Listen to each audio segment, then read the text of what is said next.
Good evening. This is the regular meeting of the Arts and Culture Commission.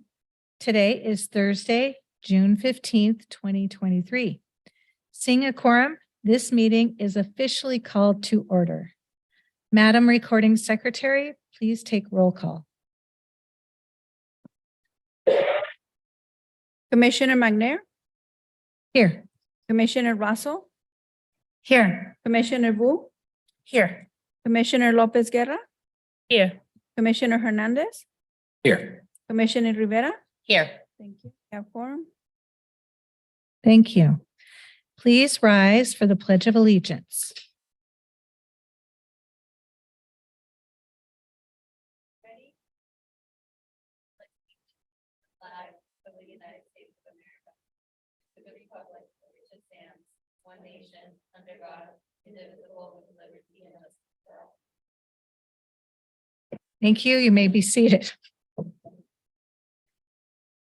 At this time, I'd like to recognize our newest appointee to the commission. First, I introduce Commissioner Martha Rivera. I want to thank Commissioner Gallegos, who has, for whom Martha is stepping in or after he is no longer on our commission. Moving on to other things. But we're excited to have Martha join the commission. And Martha, I wanted to give you a few minutes to introduce yourself and tell us a little bit about you. I won't take a couple minutes because I think I've had the pleasure, of meeting most of you, but for the public and for those that I don't know, my name is Marta Rivera. I'm very excited to join you today. The best way that I can describe why I'm here is art changed my life when I was 11, and it continues to change my life today. So I'm a classically trained musician by training. I've been a music teacher since the age of 12. So I won't age myself, but a long time. And I continue to really incorporate creativity and the arts in everything around me. So when this opportunity presented itself and I really sought it out, I'm really, really happy to join you here today because of the work that you do in the community today, but also I think of the opportunities we have in front of us for the work we can do for the generations to come. So I'm excited to see so many familiar faces up here. And for those that I don't know, even across the room, just excited to meet you too. I'm a people person and I love coffee. So that's really all. And I'm glad I asked about the microphone already. That's it. Yeah, so I'll be around, but I'm happy to chat about the arts and the work we do and just thankful to join you all today. So thank you. Welcome. Thank you, Martha. We're so happy to have you, or Commissioner Rivera. At this time, members of the public may address the Arts and Culture Commission regarding any non-agenda items within the subject matter jurisdiction of the committee. No action may be taken on non-agenda items unless authorized by law. Does the public have any comments they wish to share with the commission? Please be reminded that when you have the floor, you have 3 minutes to speak.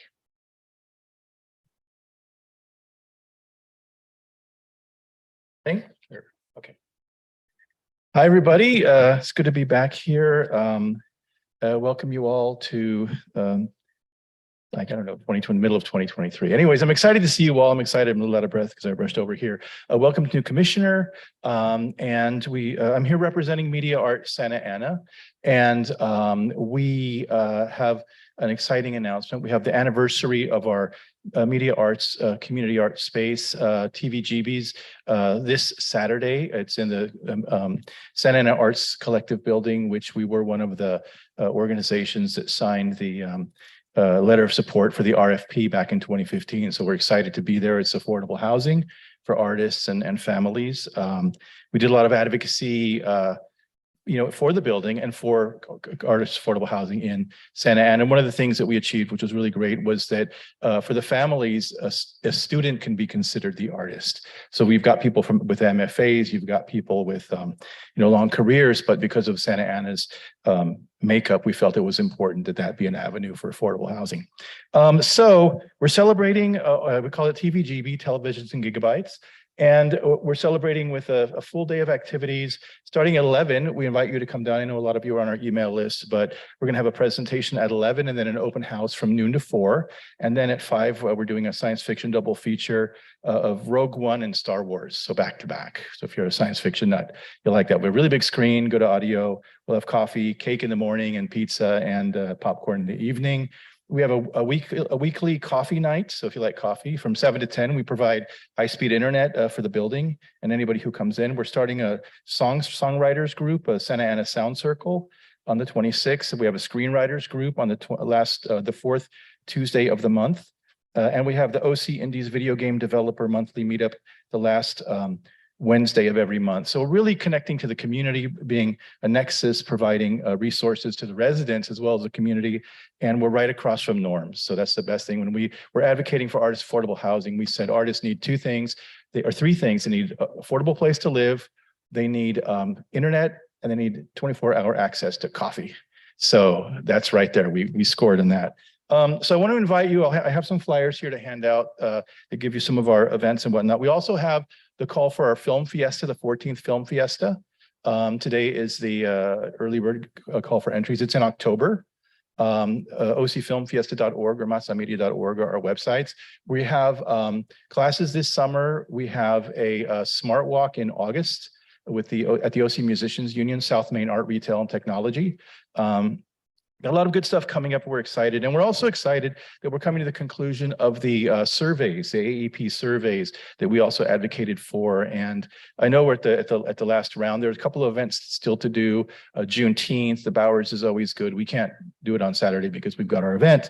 But I know that at the event we did with the city, the financial literacy work with Oasis, we gathered with Tram's help 20 surveys, and we have another 39 to deliver today. So I invite you all to our event on Saturday. Feel free. My email is on the flyer, or victor@masamedia.org. And we have a really wonderful advisory board.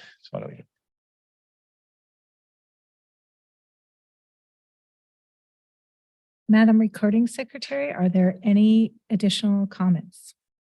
All right, thank you. While we cannot comment on public comments, we do appreciate those who come to the meetings and share information and keep the commission apprised of what's going on in the community. And we thank our community artists and arts organizations for working with us collaboratively on the AEP 6 study. At this time, we're going to consider matters under the consent calendar, item number 1. So do I have a motion to consider item number 1? I motion. Thank you, Commissioner Hernandez. Do I have a second? I second. Thank you, Commissioner Russell. Is there any discussion?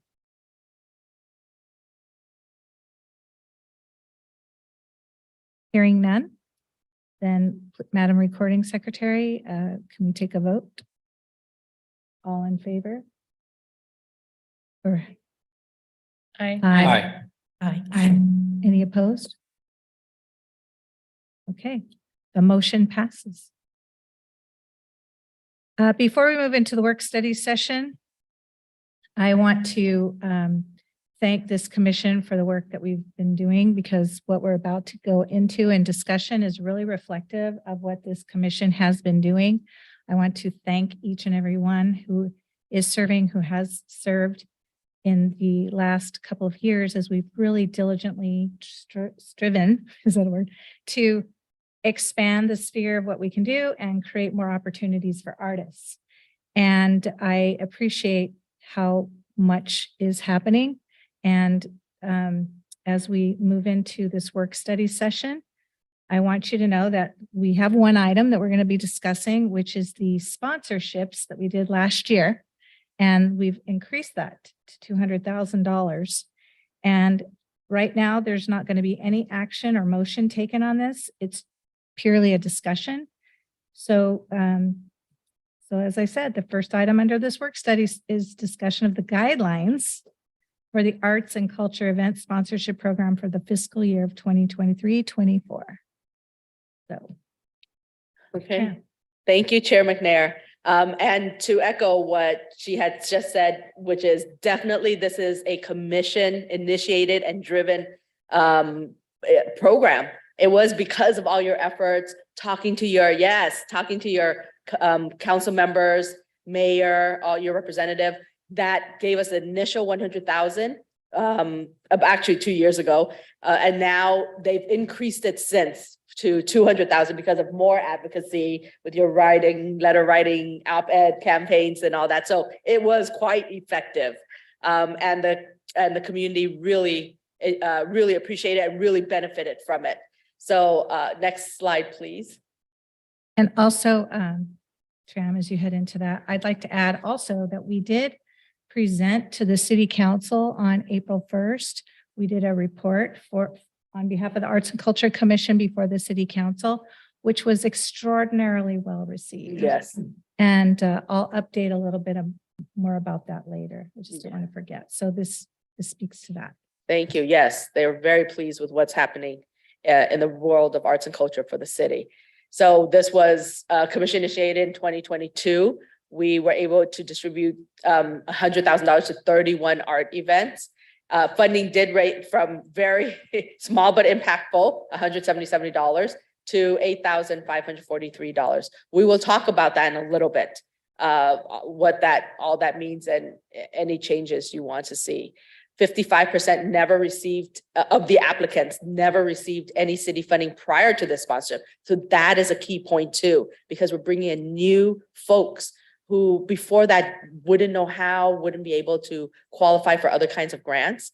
This is a great entree for them to be able to have experience doing events, and then be able to apply for bigger grants, not just through our city, but other cities. Our goal is to elevate all of the arts in the city, to take them to that next level. And they have to start somewhere. So this program is a great way to start. So, and including 5 neighborhood associations. A lot of times associations don't know where to ask for funding. This is a great way. And they tend to be just residents, moms and dads, putting on an event. So this helps them push through. A great example would be the concert at the Pacific. That was their first annual. So hopefully they continue to perform. And it's diverse. Once you allow these artists and organizations to offer up events, it's so thoughtful and diverse, like workshops and gallery for senior adults, or tacos and tech. So bringing it, and that was actually put on by MASA, represented by Victor Payan here, where that's the future. We're actually in the future already. How do we have events for augmented reality, for gaming? That's a huge industry that we need to bring people into with lots of money to bring income into the city. Next slide, please. So the funding increased to 200,000 for this year. Applications will open in September 2023. That's a few months away. That's because many events tend to happen in October, November, and December. So we want to step in before that happens. It is a rolling application until funds are exhausted. And the arts, so this is the moment where the commissioners review and rate on a monthly basis through an online portal. We will discuss that later. But so this is actually up to the commissioners to decide who gets how much funding and all of that. And the awards are announced at these commission meetings. Next slide. Okay, so this was last year's. All these criterias are from when we first did it, our initial program. So I'm going to read through them. It's a lot. If we need to talk about any more, we can keep coming back to these slides. But for now, I'm going to read straight through. Eligible applicants they have to be a nonprofit. It could be 501c3 or 501c6. Located in or serve the residents and businesses in Santa Ana. You can be a neighborhood association in Santa Ana. You can be a business that has a current active Santa Ana business license. And you can be an individual, but associated with a community organization. Okay. So those are the ones who can apply. Ineligible applicants are entities that promote the sale or consumption of tobacco products, entities that promote the sale or consumption of illegal drugs, entities that promote gambling, entities that promote the sale or consumption of alcoholic beverages, or that primarily sell alcoholic beverages, such as bars, but not including restaurants, sexually oriented businesses as defined in Chapter 4, et cetera, that promote the sale or dissemination of erotic materials or services, political parties or political advocacy groups, events with religious purposes that serve to proselytize, which is to preach about the faith, and inappropriate expenditures such as professional sporting events, alcohol, or jewelry. This is the criteria for the event themselves. So the event must be open to the public. This is how we're asking, this is how the city because this funding originated with city council. So this was their criteria actually. And this used to run through them and their staff, the city council staff. So this was part of their criteria that we have adopted since, whether the expenditure is normal and customary for the event itself.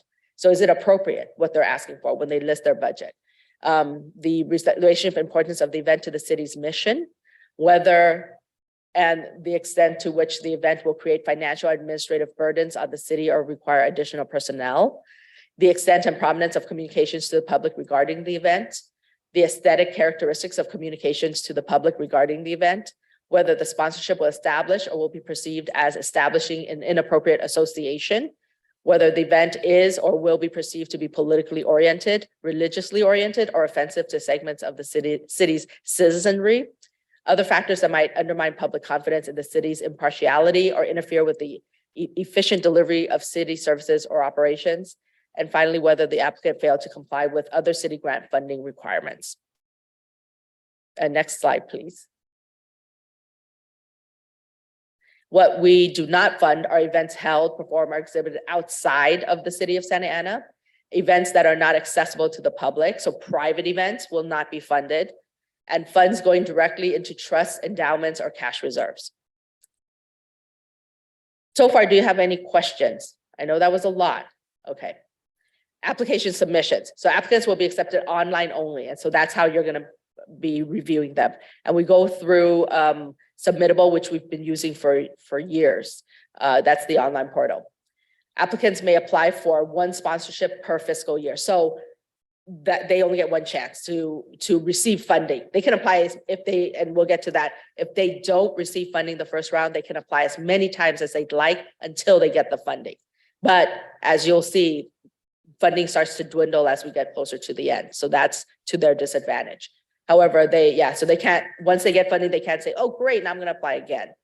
Okay, only one applicant per project will be accepted. Different applicants may not apply separately for the same project. So for example, if there's a festival and one person can't apply for the artists to come in and another will apply for the musicians to come in, et cetera, you know. So it had, or the food or whatever it is. One project, one time funding, that's it. Even though we understand there's multiple components to a festival. Applicants may not apply for the same expenses within the same project from different funding sources from the city. So for example, we're offering right now, currently, our office has opened up the artist grant. So they cannot apply for, I'm gonna make an example again, we wanna apply for art workshops at this festival and then apply again for the arts workshop from this sponsorship. So that would be double dipping. So they can only apply for one expense. So they have to think ahead.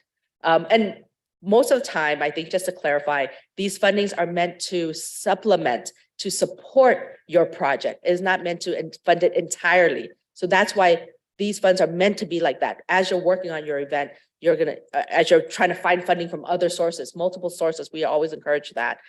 Where are your holes? That's where the city comes in and supports you. So that's how we're effective. Not to say, you know, please fund my entire event, because if we can't, what happens to your event? Does it never happen? We don't want that to happen. So please find funding in other places as well. Accepted applications must be approved by a majority of the Arts and Culture Commission. In the case of a tie, the application will be declined. So right now there are 6 of you. If it's 3 and 3, 3 yes, 3 no, the application is declined. It must have 4 yeses minimum. Applicant is allowed to reapply if declined in a round, as I mentioned before. The Arts and Culture Commission reserves the right to approve an amount that is less than what the applicant requested. Therefore, it's encouraged that applicant find other funding sources for their event. Okay, so they may say, and that we'll get to that too, how much are we allowing them to apply for? Okay, so use of sponsorship funds. They may use it for their special event expenses, ongoing program costs and expenses, special event application or permit fees if they have to apply for a permit through Parks and Rec, reservation fees for facilities and equipment owned by the city, event must be completed before, and this was because it was last year. But this year would be June 30th, 2024, if we move on with the same criteria. If the event has not been completed by June 30th, 2024, awarded funds to the organization will need to be returned to the city because it is going from fiscal year to fiscal year. So we can't roll over this funding. It is set, use it or lose it. Event should occur at least 2 weeks from the date of Arts and Culture Commission meeting, since we need time to process the paperwork. So what a lot of people did or were confused with in the past is if let's say today is our meeting, but if the event occurs today, could they have applied last month for an event that occurs today? And if you approved it, does that count, right? That seems to make sense but just because you approve it does not mean that the paperwork has gone through, therefore they can't get their funding. It would be a retro pay by the time the paperwork happens. So their event has to happen at least a minimum of 2 weeks before today in order for the paperwork to actually go through. Okay, so now we're into the discussion of, for those who were here and who had the pleasure of reading through and rating all of the proposals, if we'd like to, we can start talking about the strengths of what that process was like, and any opportunities to grow this process and grow the program, particularly taking into account the criteria that we just went through or sped through. So, and if there's any changes in the criteria that you'd like to suggest, and paying attention to, should there be a minimum or maximum grant amount? As you saw, the grant amount was $177. But that happens because one more thing that was not in the slide was that when you rate the application, you have an opportunity, you as the raters, the commissioners have an opportunity to write in how much you would like to grant this proposal. So they can request, and it has happened. Let's say they want to do chalk drawing on the floor and they're applying for $10,000. I'm making this up. And you're going to say, I don't think that kind of project is worthy of $10,000. I'm going to give you $300, and then somebody else will give them $5,000, whatever. So if they make it to a yes, then I add up all the amounts that the commissioners recommend and then do the average. So it tends to be an odd number at the end. It's not always going to be this even, nice, clean number. So is that something we want to address? Do we say, well, it is what it is. If $177 is better than $0. Would you like to? So I think Open I up hear this- you, you're opening the floor for discussion. Yeah, thank so- you. Yeah, I just wanted to start, because this is quite a lot of information. Mhm. Is there anything that has changed since the cycle previous to this that we should maybe be thinking of more carefully? What do you mean by if it has anything changed?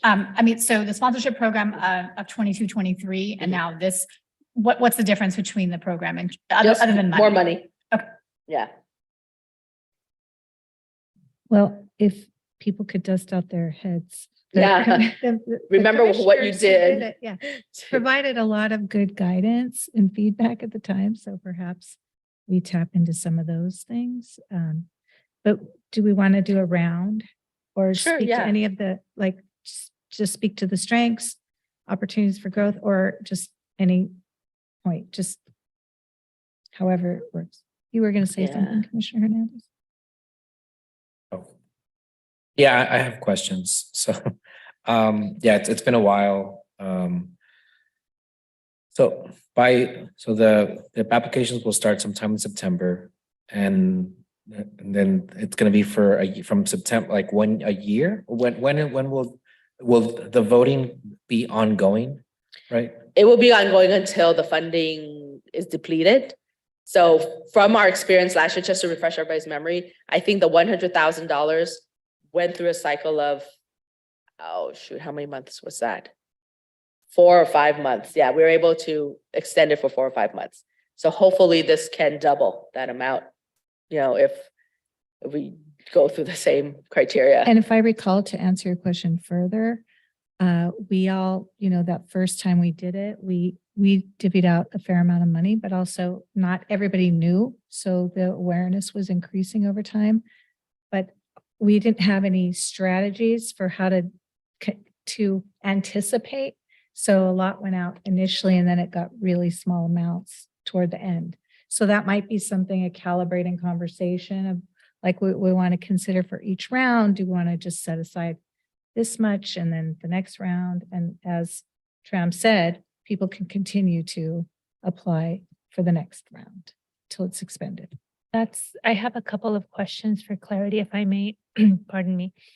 I'm on the same boat, and as you were presenting that, I do worry that the lump sum is going to go out at the beginning, and then as we continue to ensure that there's an equitable access and programming throughout the year, maybe we could consider the possibility of dividing it by quarters or something like that, or getting an analysis of the events that actually happen throughout the year, and in that way doing a purposeful and thoughtful allocation of resources versus first come, first serve. And I would like to further explore how we're accessing and providing access of the knowledge and the application completion to diverse communities so that it's not just those who have access either to the internet or awareness of the actual opportunities. Because if what we're trying to do is get a representation of this beautiful city, then we have to ensure that all our citizens are having access to it. Pardon me. If Thank I you. remember correctly, and I think Vice Chair Vu might have brought this up, that we thought very carefully about the timing of events. So when there was an event that was scheduled, for the winter session, that was something we maybe considered more closely than one that was projected for later. And correct me if I am misrepresenting your statement, but I believe you might have been the one who raised that point before. It wasn't me, but somebody else on this commission brought it up, and I thought it was a great idea. So I just wanted to surface it again. I do recall, if I may, that the practice of us limiting the amount of funds was something organic that happened, right? Because we felt that there was a lot of people that were going to apply, but just writing a grant or application doesn't come easily to them, or they got the information a little later than folks that are like Johnny's on the spot type of folks. But yeah, I'm open to having some sort of like allocations now that we have a lot, so that we want to spend this amount by this much, and if we don't spend it all, then it rolls over to the next month or something. I'm curious how that would work out, but I know that organically that's kind of how it happened. And also there's folks many times that applied for a lot and then we gave them a third of what they wanted or half of it, because for the reason that we wanted to spread it out, the resources to as many communities as possible. But as far as getting the word out, I know Tram will always mention this. It's on us, because there'll be social media posts, there'll be emails there, and then from there, every one of us here on the commission, and as well as the people that we know that are tapped into the arts community, need to be diligent about sharing that as much as possible. If they apply for it in September and their event is in October, but we don't get to vote on that event until like November, that's an issue. It needs to be at least 2 months before it gets voted on. Otherwise, they don't get that money if we didn't get around to them. Is that? Well, it would open in September and then you'd vote on it in September. It'll be open on the 1st of September, say, and then you would read it. And then by September, by the time you meet in September, then hopefully you should. Yeah, by the third week, The the third third week of, Thursday, yes. then we would have to vote. So they'd have to submit that very first Yes. week of September. But maybe, you're right, let me see if I can bump it up to August, maybe, or either that, or you're right, it would have to be, if they submit it September, then the earliest voting would be October. If I can have one more Commissioner Rivera. comment that was a learning, using Submittable, the platform, we were able to add comments. And so if you did feel like you were looking at an application that had some potential, but maybe their budget wasn't very realistic or detailed. There were cases where people, it seemed like, it wasn't really clear how they were going to use the funds. Those are comments that I, for instance, would add to applications.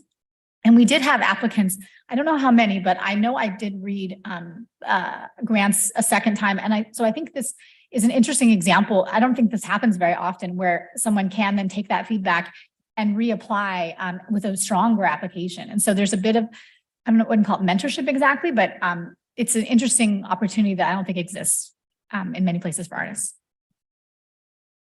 Yeah, and I'll add a couple of just wonderings, and I having not been here, but just having worked on grants in that nonprofit background. I hear the comment on visibility and our role, and I totally agree. I think for us, my ask all the time is I need a toolkit.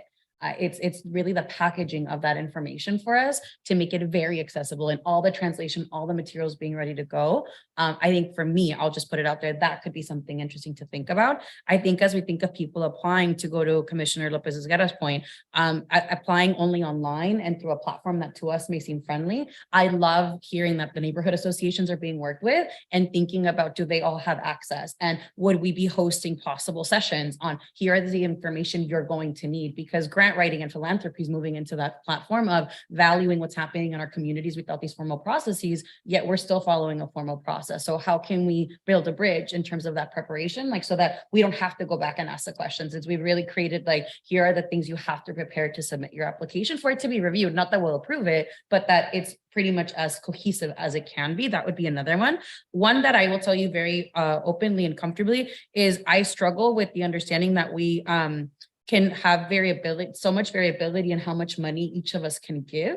I think for two reasons. One, having run programs, and I know we'll see it in the budget, I think that could create a big swing of how that program and event goes, depending on like what I perceive to be the real need or like what we want to award this organization versus I don't know if there's an opportunity for us to create scales where like the minimum award any organization would get would be $250 and that's it. And then the next bracket of support could look like 500. Then we go to 1,000, then we go to 2,000. I don't know, but I struggle hearing that we could end up with these odd numbers where I think it could provide consistency of also if you create this application and you give it, an hour of your work and you do get it, that's at least like, you're going to get at least 250 because that can help them have some control over that understanding. I don't know, I'm a program director, that's my background.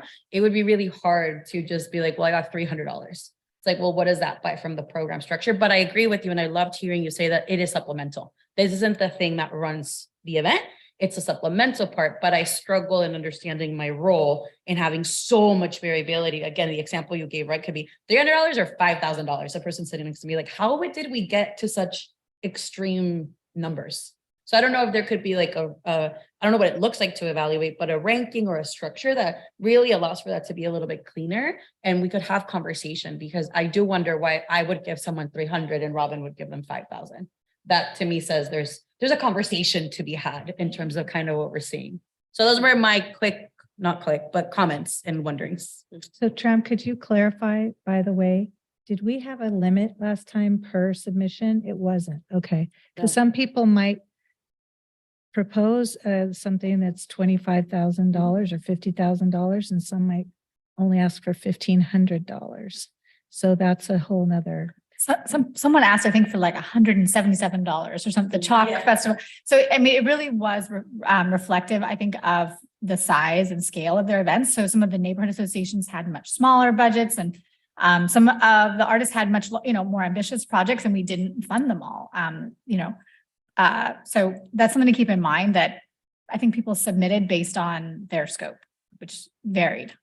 And I'm with you and I want to second what everyone and respect what everyone has said, but I do think we need some type of rubric because then it precludes us from landing in a complicated situation of preferences or anything. I think it's a safeguard for the city and a safeguard for the commissioners to say whether it's going to be the scope of the work or the impact on the community or the resources, right? Just so that we have an understanding of what's happening, because I do think that it's wonderful that we now have doubled the budget, and I want to be responsible as we continue to increase and push for additional funding resources. And I think the more we can create a structure that's supportive and reflective and transparent, the more likely we're going to be able to increase these funds to our community. Tram, if I recall, and you know, you would know better. What we did last year was, it was an average based on how much each one of the commissioners up here felt that this applicant deserved. Because it just, some folks asked for way up more than we were willing to, given like our priority was to spread out the funds to as many organizations, and we got, you know, 31 people, right?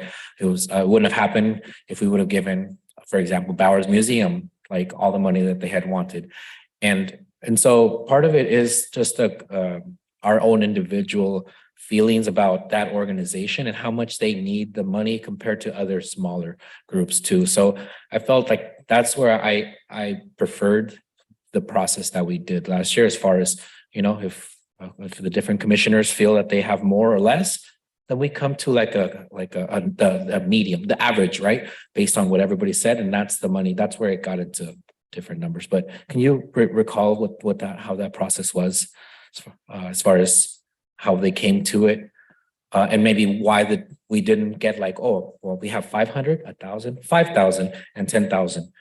What was the rationale for last year's? I think because generally, this came, you know, from city council, and they don't have limits. They have a limit in terms of their pot. They only get, I think, 20,000 per council member as discretionary fund. So that's their limit, but you can ask for what you need. And so based on that model, we said, okay, let's ask for, because I don't want to set at that time, we thought this is a pilot program. We don't want to set a limit. And what if they needed more or less? Let's see where the needs are. And that's why we did what we did last year. And if you feel, if most of you feel like that worked in general, then we can continue, or we can modify according to what Commissioner Rivera suggested, perhaps have some kind of, what's that? Categories. I don't know. But in terms of equitability, surprisingly, even with, the varied diversity on both on the dais and in the community, we distributed fairly evenly, I think, considering everything. We gave Ward 1, 20,000, a little over 20,000. The only ward that did not get anything was Ward 2, only because residents and all that living there to apply. Ward 3, we gave 17,500, a little over. Ward 4, we gave 7,400. Ward 5, we gave 36,400, and Ward 6, we gave 41,300. And Ward 5 is typically where downtown is. So given everything, I think it's not, the distribution isn't too much discrepancy there.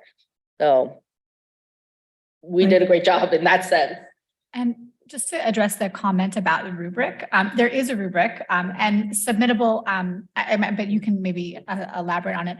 Submittable does a nice job, I think, of, we're looking at names. It's not an anonymous process. In fact, I did my due diligence to research organizations to just see what their impact on the community was prior to the proposal, et cetera. But I did feel like there was a fairness there in, I think these were the categories, or one of them was impact, the budget, et cetera. Yeah. Yes, there is some kind of rubric that you measure. It's not just a simple yes or no. And perhaps we could review, I know Commissioner Vice Chair Vu has been waiting to make a comment. No, I just want. I was actually just going to speak to the rubric part, because I remember the rubric having several categories, including impact to community. There was feasibility of project, and there was one other one that had to do with like the completeness of their project, to make sure that everything was completed and thoughtful, and that they were actually thinking about the project that they're proposing. Throughout the process, I did feel like the rubric was really helpful. And one of the reasons why I felt it was very helpful is that we don't actually get a lot of time as a commission to discuss with one another, unless we want to create an ad hoc to be able to discuss. And for a program this large, it would require a lot of really intensive discussion. And so I feel that the averaging system that we end up using instead was a good alternative to hours long of conversation. So that was my experience at the very least. I do agree with you that like the $177 minimum amount feels strange and little. especially because I believe that organization asked for only 300. And I really wanted to give them just the full 300 because what's another $133 or $123? So I would actually like to propose that we do have a minimum amount, and if they ask for anything less, we just give them that amount. And I'd like to propose either 250, 300 as that minimum amount. I would like us to consider and discuss what a maximum amount might look like. Also because if an organization decides, oh, I want to put on a $50,000 event, which is entirely possible, even if we think that even if that project does meet all the requirements, impact the community well, that doesn't necessarily still mean that I feel that 1/4 of our total budget should go to this organization. So I'd like to throw out 20,000 as a maximum, possibly. The other thing to address in terms of like equitability of distribution of funds throughout a period, from September, October through about May, because I don't think we'll be able to do another meeting in June, because the funds would be distributed too late. So that's about 8 or 9 months. And so no more than $40,000 allocated or distributed in any given month. I'm sorry, say that again. No more than how much? 40,000? 40,000 per month. Okay. Thank you, Vice Chair Vu. Excellent structural components that you've added there. I'm wondering, and I appreciate this because we need the calibrating conversation. So this is helpful. I'm wondering, can we ask those who apply if they could put as an element in their proposal a plan to inform the commission of what, like through photo documentation or some report to give us data that we can use then to continue to inform how the city council could continue sponsoring this information and the impact that it has, if that isn't a component of the. Yes, I do ask them I ask all of them to please give us I some ask- kind of photo. They don't always, I just was wondering if we could consider that maybe as part of the package and the accountability, which we can't hold them, but go ahead. Vice Chair Vu. If I remember correctly, since this is a sponsorship, we can't actually require it because these are just funds that we're giving. Otherwise, it would become a grant, which would have different requirements. Right. But perhaps we could just make something as simple as a Google form that's optional to organizations or recipients of the sponsorship to just submit like a blurb recapping their event or photos. And it's just like 2 questions on a Google form. That's a great idea. And Tram, did everybody submit pictures from last year? Or were there some that did not? Some did not. Okay, Yeah, there was it'd be a- good to know who did and who didn't for this year. Because, we did, that's important. Yeah, And, if folks can help us, help them, then that looks like taking pictures of documenting their, sending an email, because you did reach out to all of them. I know Yes. you did, and, and they're, might come back and try to ask, for money, that might make you just be like, hey, you gotta turn in these pictures. yeah. And support and prioritize those that like helped us, create the narrative to give more money this year. Yeah. Only 2 organizations out of 31 did it. So, I mean, but finally I had to pull a lot of like teeth. And then finally, I think actually everybody ended up, but it wasn't all on time. Yeah, it shouldn't have to be that difficult. Yeah, you should definitely work like, hey. Yeah. Would it be worth the effort to create a hashtag maybe that they could share with folks? Because I do know for some of the smaller events that I attended, the artist was running the event and they didn't have time to take a lot of photos, though participants did. And that might just, I'm not as social media savvy, but that might be worth the time and effort. That's a great idea. They could create some kind of way to help people hashtag and share out to also tell their story. And then we can track that. Go ahead. I don't know if it's a motion that Commissioner Vu just put forth, but I definitely would like to support us, or considering that. As far as you said that no more than 20,000 per quarter, per month. No, 40,000 per month. The max was 20. I would just suggest maybe 25. That's what I was thinking, but I'm good with 20 as well. And the 300 as being the base, I think is a good one that I'd support. So we're not supposed to be taking a motion or an action at this time. Mhm. So I think though, Tram, you're documenting this information. Perhaps what you could do is synthesize it for us and you could email it to the commissioners and then they could provide feedback on the document in some way. To just that we're all calibrating and standardizing the expectations. And also I'm wondering, in the communications, and I know we work our network and you reach out directly to lots of folks.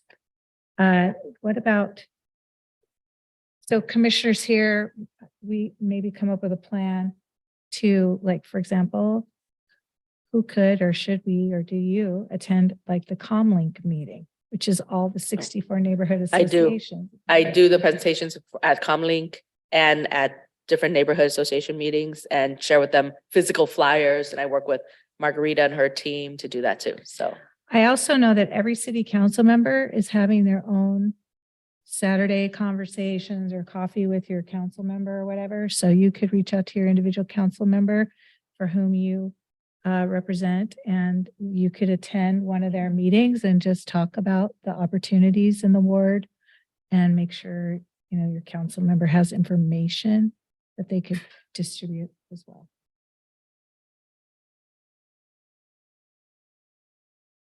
Great discussion. Any further comments, thoughts? Do we feel like we have a good sense about this now? Oh, one last question. Tram, how many, out of all the people that applied, how many did we reject? oh yeah, that's a good question. Let me see.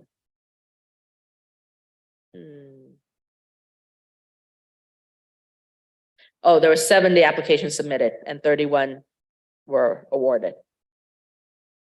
So a little less than half, but almost half. Thank you.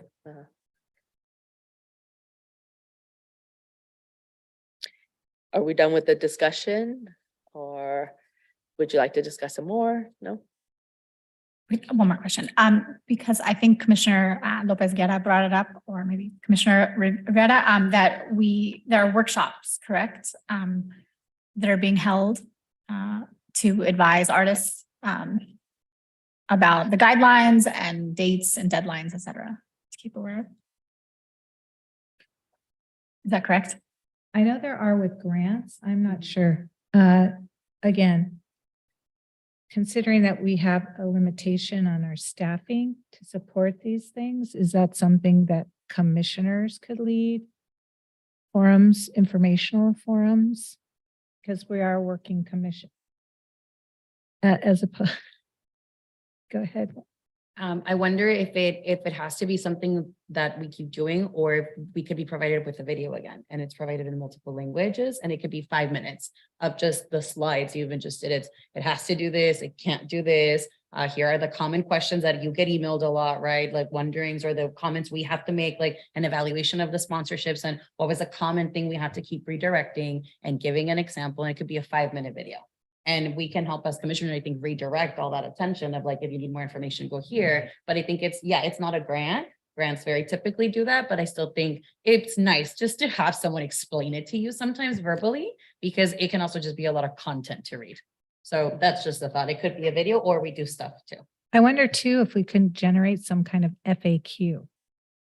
When the questions were generated last time and people got to reapply, right? And how feedback was given to them. Because while people don't see it, who voted for what, they do see that y'all voted. So they do see comments that we make sometimes in the form too, right? No, Nope. we encourage them to reach out to us if they want to see the comments Okay, got it. on their applications. Yeah. Okay. On that point, perhaps we can share a an example of one that got the award last year. So, you know, this is what a good, well-written budget or project narrative looks like. I would That's- say that probably the majority of comments that were made were to people about a budget and helping them be able to organize a budget. And I would encourage people not paying for their own services, for example, as part of their budget, that as a supplemental to what they're doing for their own infrastructure, for their own sustainability in these events. And yeah, most of it was about budget. So even if we did a little blurb on how to do a budget, and this is a template, and this is what it could look like. And piggybacking off of that as well, if we could just have a section that has like common mistakes or common like, I wouldn't want to call them mistakes necessarily, but common, It's best practices, I think, yeah, perhaps. best practices and broken up. practices to avoid. Then don't people. Perhaps we could even give a guideline. It's like you shouldn't, part of throwing events is, you know, just from experience, it's like, for example, paying the sound engineer, you know, or things like that. So as far as I'm wary of limiting, I mean, the whole thing shouldn't be to pay, you know, personnel and ultimately, I guess it's a donation. They could, you know, do, you know, whatever, but I probably maybe just saying like suggestion of 20, no more than 25% of this grant should go towards, should go to 75% should go towards like items, art items or whatever included into it, 25% for your personnel. That's perhaps it's more or less, I don't know what you think, Chair McNair. Yeah, I think some guidelines could help. And again, that's calibrating and helps give us a rubric by which to look through the lens. Did I see that you were trying to make a comment? Commissioner Lopez Guerra? Okay. Yeah, so these are great. I love the distilling even more. So you got what you need from Yeah. us? Okay, Mhm. so we'll look forward to getting that information. I do appreciate that you brought it forward to us now. Mhm. That gives us till the next commission meeting where perhaps we can address what we came up with. Yeah. And refine it by August rollout. And then you would have Yes. some time to consider, or you work with whatever is happening internally, the mechanisms for the timeline, because I too am concerned about the timelines Mhm. for people being able to have access to it and help us understand that by that Thursday, the third Thursday of every month, we have to speak out and share what we're doing. So we all have to budget our time accordingly as well Mhm. of when we're going to be able to read these things, which if you've got 31 in a month or 100 or whatever, that's a lot of work. Yeah. So it takes a minute and we Yeah. need to plan accordingly. Yeah. Oh, yeah. Yes, definitely. Okay, great. Super discussion. I appreciate all your thinking and generating even better processes for this as we continue to refine. Moving on. Tran, Okay. does staff any comments that you'd like to share with the commission? Yes, I'd like to share some updates. First of all, the Investing in the Artist Grant, that's its official name, although internally we lovingly call it Artist Grant, was released in the, when was it released? In the beginning of May, end of May, sorry, May 22nd. And then we just had our 2 mandatory info sessions in June. And it was very well attended. I think we have a total of about 70 attendees. So that's the amount of applicants that will be applying, that can apply. And their deadline is July 24th. And we assembled a panel of outside folks, art administrators, art educators, artists themselves to to rate, and then usually I ask for a volunteer from the commission. So we got one volunteer to sift through all our applications. This year we have $400,000 to awards. That's a huge amount that we've never awarded that much before in the history of our office.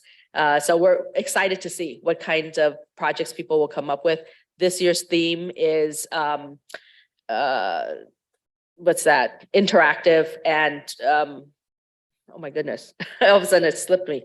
But being interactive and with the art itself.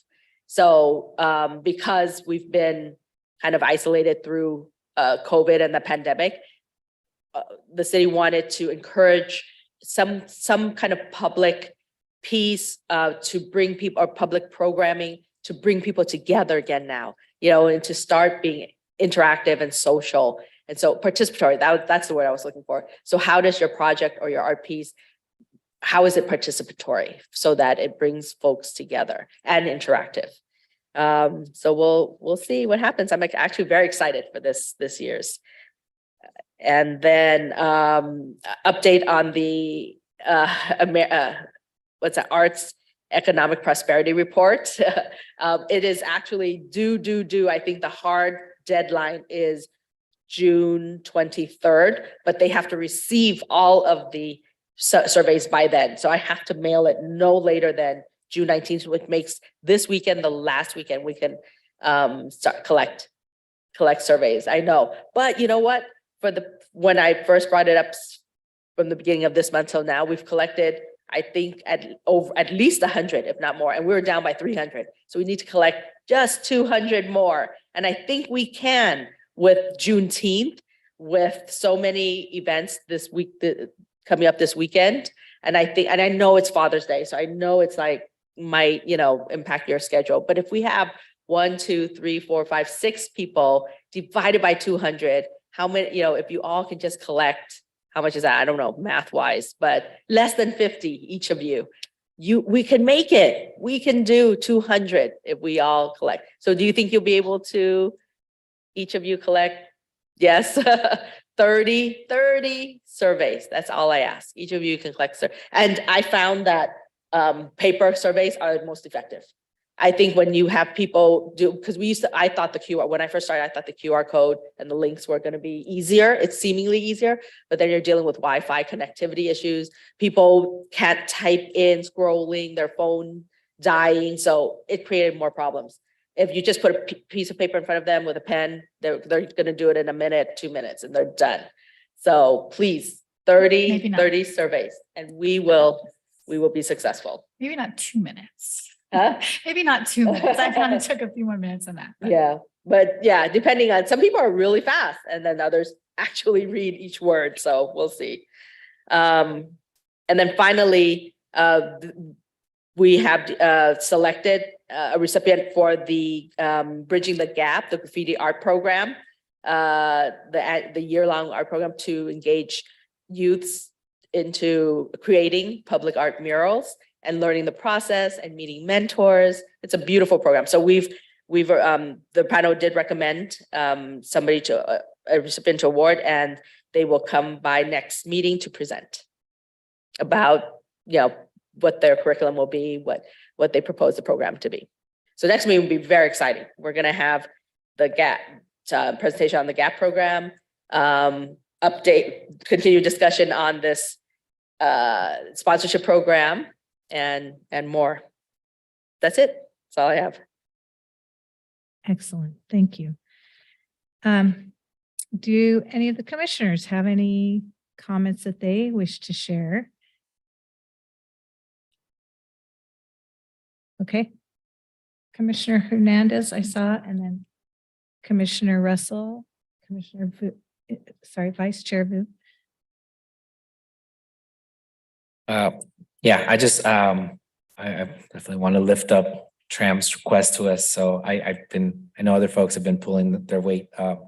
So I'm going to be out there at Juneteenth. So I'll make sure to do that. And I encourage folks to attend as well. It's going to be a great event. I believe Talib Kweli is going to be there. Love him. And the other thing I was going to mention, of course, is you know, how happy I am to hear about the 200,000.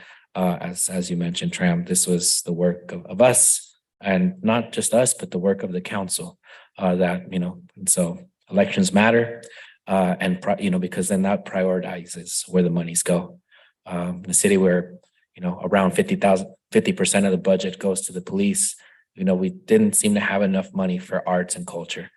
Well, now because of the work of the council and our former mayor Sarmiento, we were able to do that and expand on that. So, you know, I feel a shift in the culture to understand that we need to invest in our youth and invest in art as a mental healing, as well as, you know, in the whole sphere of public safety. What that looks like, it looks like our youth being engaged in the art and the culture of Santa Ana to prevent them from criminality and other things, to give them a chance at a future in the arts and a career in the arts. So, and we got a lot of art and talent here in Santa Ana. And, you know, the last thing I want to say is I'm so happy to be back in person, and, you know, seeing our amazing commissioner, our chair, and, you know, we've just been doing some great work. So looking forward to, you know, and welcoming as well the new commissioners and seeing if we can continue to do amazing work. We got our work cut out for us with these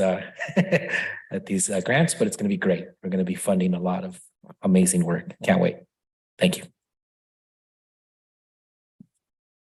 Yes, I also want to just extend a welcome to our two new commissioners who will be embarking on this fun grant submittable process with us, and budgeting time is very highly recommended there.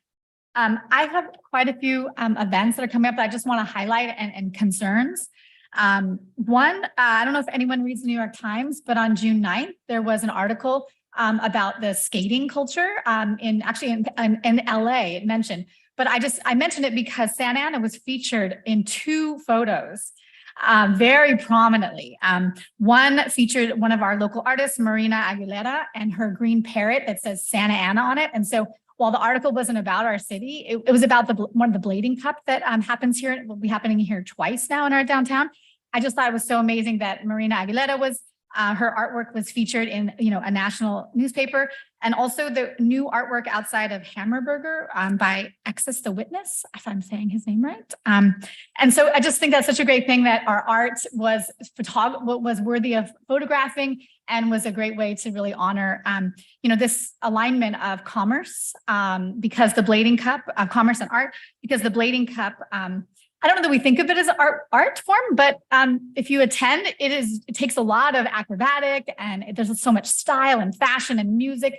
It's a fantastic event, and the diversity of the participants. I mean, we're talking international audience, international skaters, and a lot of fun.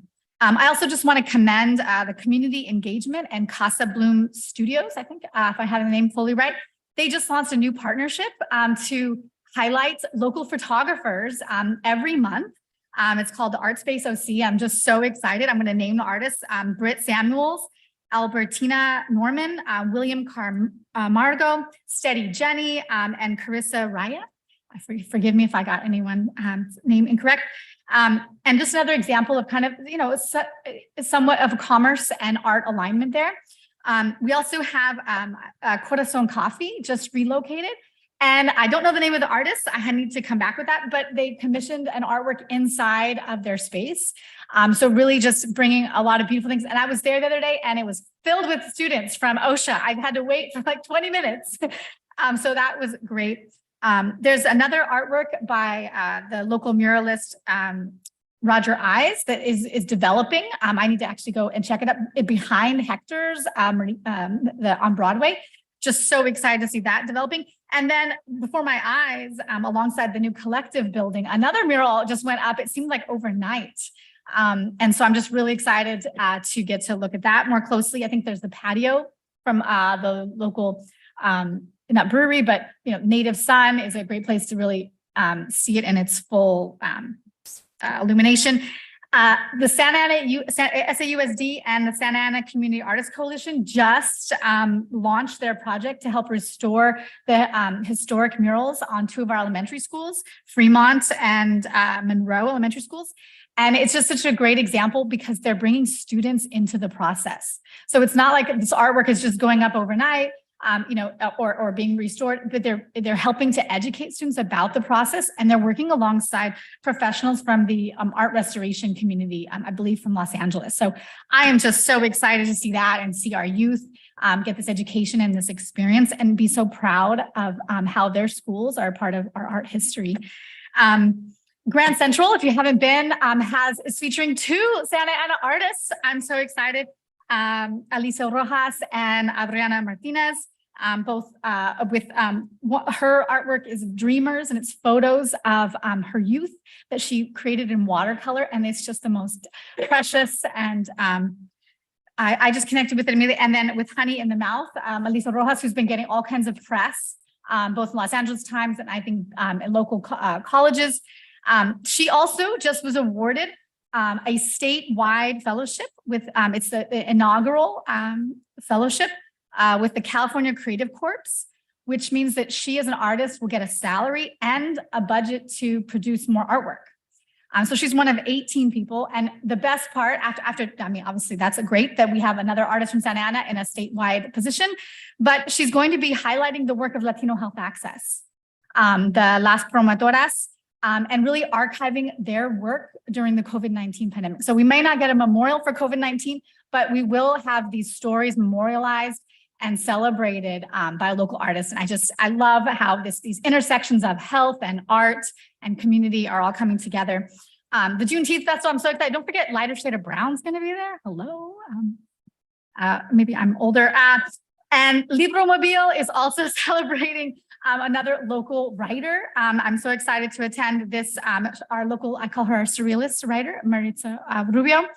Trier also has another incredible exhibition, What We Learned, What We Take, which is semi-interactive about using a confessional box. I just really recommend the quality and the experiences that this tiny little space, the size of like 2 closets, is able to do is just beautiful. And when I was there for the opening, there were folks from all over California, Los Angeles, San Diego. It was incredible. So to be able to say, oh, this is your first time coming to our city, wonderful. And I took surveys. And then let's see. Lastly, a concern. I don't know if any of you are familiar or have been to Logan Art, our Logan Art Studios in the Logan neighborhood, which is an interesting neighborhood because it's sort of a historic neighborhood, but also is very industrial. And because of that fact, there are a lot of artists found a home there. And I was very lucky I got to live in one of their studios at a time. And so if you work with metal or sculpture or glass, that is a place where you can actually have a studio to kind of use those heavy machinery.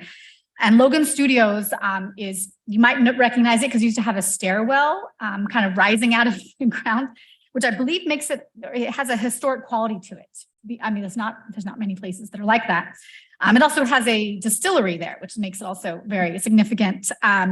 But I know personally one of the artists who helped inform this commission when we were looking at Art Walk, Cynthia Lujan, for instance, had a studio space there, and she has recently had to move.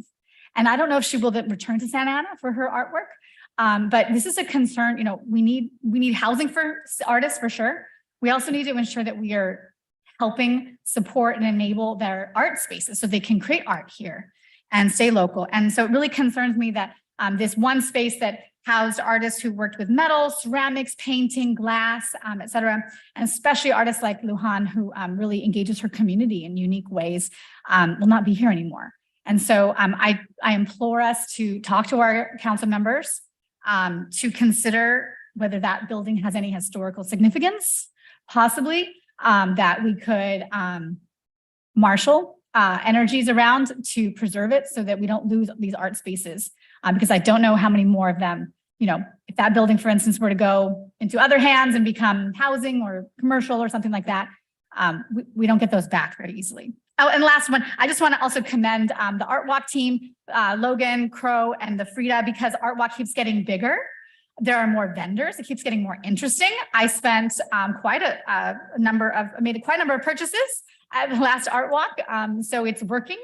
There was pottery, jewelry, vinyl, all kinds of things. And they're also doing, they're continuing to do the Tuesdays on the Parkway with piano and our local artists. So just I commend all around.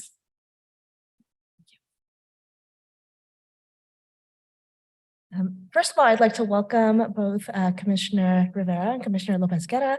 Really wonderful meeting you in person, both of you, and I'm so excited to continue the work of this commission alongside you both. So next, I wanted to talk about the AEP 6 survey. I have personally found that it's very, very helpful if you, one, wear the Santa Ana t-shirt because people more easily trust you that way. And I always carry around a clipboard also. What I do is I have on the front the QR code because some people do prefer the digital version because they can just walk away and do it on their own time. But I also carry with me the printed copies of the surveys in 3 languages. And I have pens in my back pocket. And so I just said, you can do it here, or I can just give you one. I've also done before where I've just like walked around with my iPad and I just have them do it on my own iPad too. So they have absolutely zero excuse to be able to do it. I found that one really effective way to talk about the survey, I know this is really late to talk about it with only about a week left, but one really effective way to talk about it is to say that we're collecting information to advocate for more funding for the arts. And as soon as someone who is attending an arts event hears that, they're like, okay, I'll do it for you. Yeah, so those are just some tips if anyone ever feels like they have trouble talking to people. Let's see. I want to echo Commissioner Hernandez's comments. I really, really loved hearing about the increases in our budget for both the artist grant and for the sponsorship program as well. It is just so exciting to see the change, the very drastic change from how funding was when I first entered this commission and where it is now for us to have this abundance. And I'm so excited to see what the possibilities will lay out for the future, for future commissions as well, to be able to continue to have funding for our arts and for culture all throughout the city. And the last thing I do want to talk about is in light of the national movements against queer people, against LGBT people, I am so proud that Santa Ana as a city has not fallen to those attacks. Although I wasn't able to attend the Pride Month Art Walk, I heard and I saw so many beautiful photos, videos of the event, and I'm so glad that this space is still one that is safe to all of our community members. And I want to urge us to continue to ensure that our communities, our city, stays as inclusive as possible.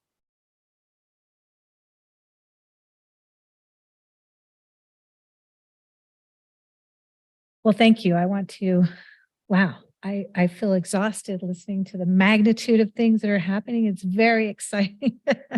And I'm really looking forward to what we do with that data about the economic impact and how we use that to continue to expand, because that's what we've been talking about all along is infrastructure, having sustainability with the arts. I know that relying on granting processes is, those are one-time funds. We don't always know if we're going to get them. So we continue to march toward sustainable practices. And to that end, I wanted to provide an update and to acknowledge Commissioner Vice Chair Vu's work in unpacking. And there was a session that they led about the arts and culture master plan and some of the things that we could do without any funding and looking at that. And then we formed a couple of subcommittees because people were transitioning off the commission and on the commission, and there's been illnesses and other things, but we're continuing to, I've created an ad hoc committee to continue to look at that. And so Vice Chair Vu's working on it. I've also appointed Commissioner Rivera to help support. And what we're looking at now, and I can speak to this from my day job perspective too, when you grow the work like this, you have to have the infrastructure and staffing to support. And while we're a working commission, we also know that TRAM is a team of 1 point something. Yeah. And so we want to come up with a plan to roll out. What does it look like to have a team that can sustain the work and continue to go out, to be present, to help, because Lord knows, it sounds like we're back, right? The arts are really starting to reemerge again, even more than ever. And so looking at how we can create spaces and places to reach all the communities like Dr. Lopez Guerra was talking about and be able to have a broader impact. So, because I can see this going, and I wanted to say that that stems from the presentation that we made to the city council on first April meeting, where there was not a single council member. In fact, each and every one of them said specifically how much they do support the arts. And so I feel like they will continue, and you're right, Commissioner Hernandez, they will continue to expand and elevate. So how do we continue to shore up that we can meet the needs in our community?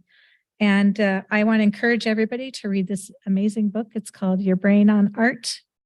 And there's some podcasts about it, even in the future of storytelling, and also just interviews with the authors, whom I'm excited to get to see on June 26th.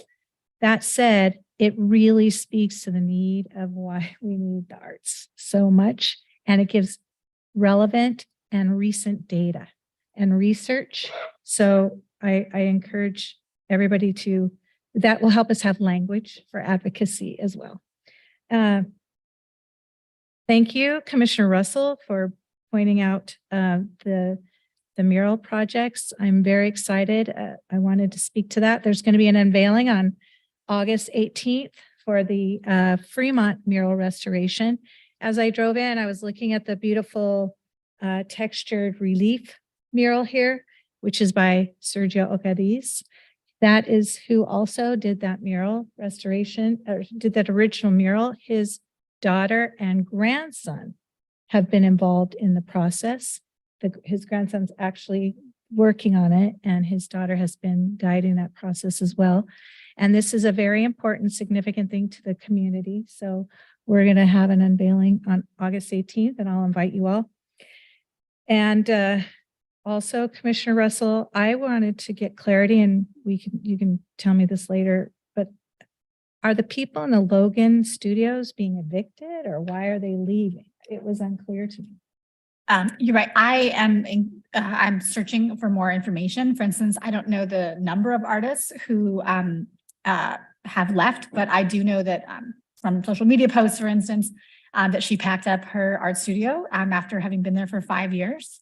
And I guess my concern is, whether she was asked to leave, her lease ended, et cetera, is that, because she was making art here, I think she was much more tied into the community here.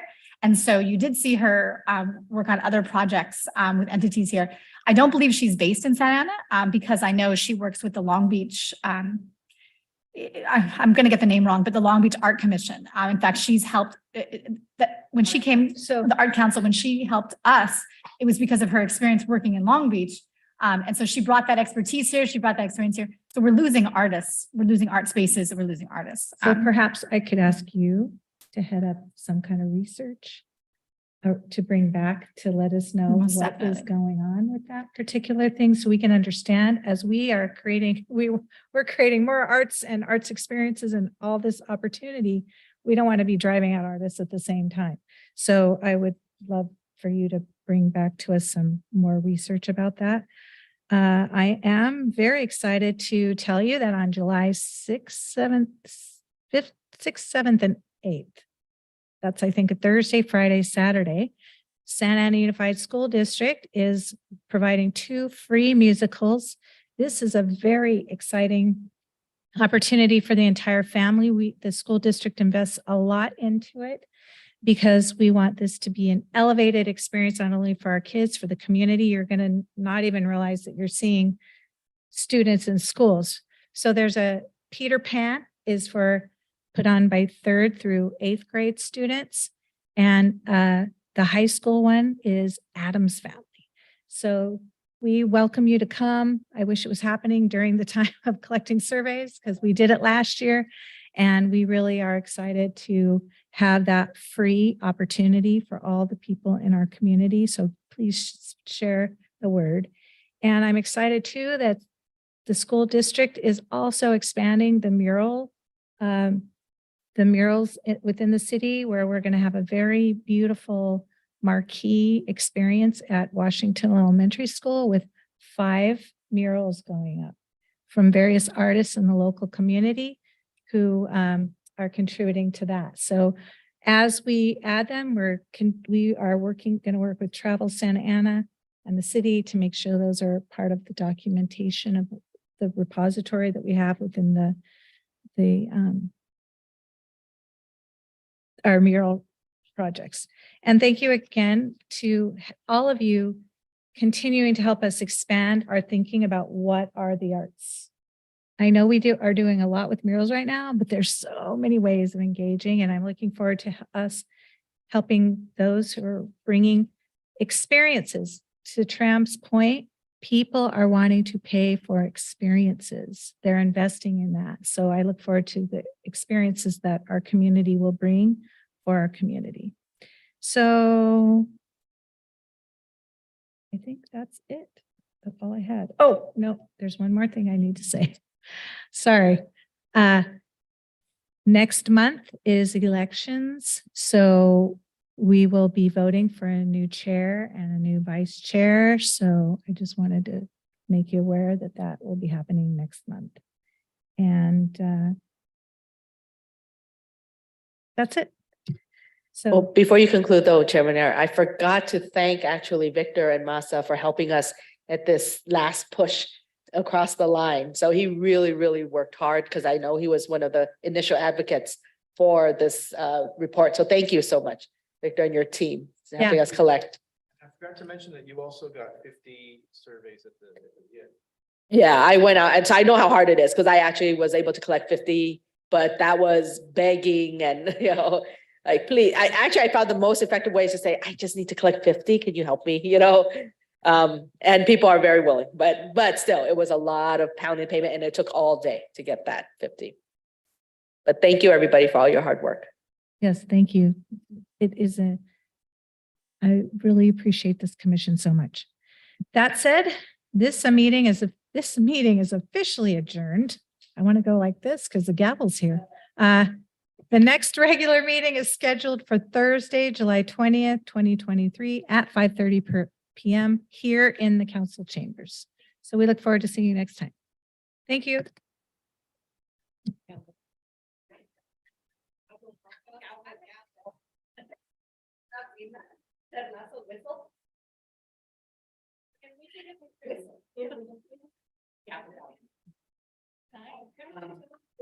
Yeah. Distribute the flyer.